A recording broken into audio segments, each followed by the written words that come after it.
We've heard more and more governments make explicit commitments to reduce their carbon emissions or to achieve net zero carbon emissions by 2030, 2040, 2050, depending which country that you're talking about.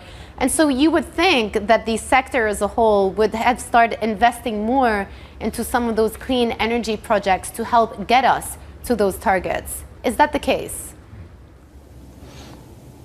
Yes, it is the case. Renewable energy investments are growing, and as of this year, they are about 750 billion US dollars, the clean energy investments in general. But in order to reach our energy and climate targets set by the governments for 2030, 2050, the amount of clean energy investments need to triple. So there is a big gap between what is happening now and what needs to happen if the governments are serious around the world to reach the targets they set themselves. Paragraph in your report that stood out to me, I thought it was really interesting. You talk about the valuations of clean energy companies and that in general for the last year or so they've been trading at a much higher premium than your traditional fossil fuel, oil and energy companies. So clearly the financial flows are there.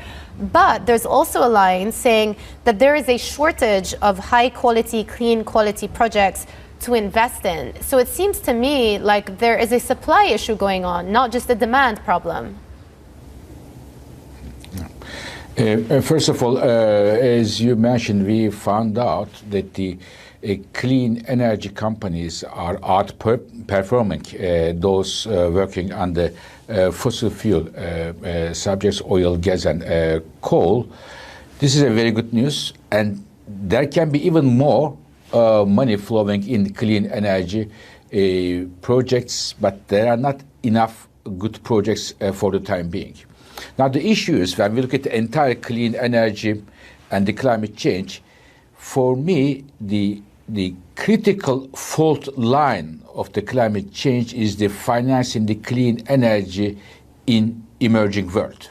Because when we look at the climate change issue, the bulk of the growth in the emissions will come from Asia, Latin America, Africa, and the amount of money flowing in the clean energy investment in these countries are very, very modest. I believe in North America, US, Canada, Europe, Japan, clean energy projects will meet money, the capital, but it will be much more harder to have the financement for clean energy investments in the emerging world, in the developing world. And for me, again, this is the fault line of the fight against climate change. It is the very reason, in fact, on 9th of June, working with the World Bank and World Economic Forum, we are coming with a report to address what kind of concrete measures one can take, both internationally and domestically, in order to address this bottleneck of clean energy investment financing in emerging world.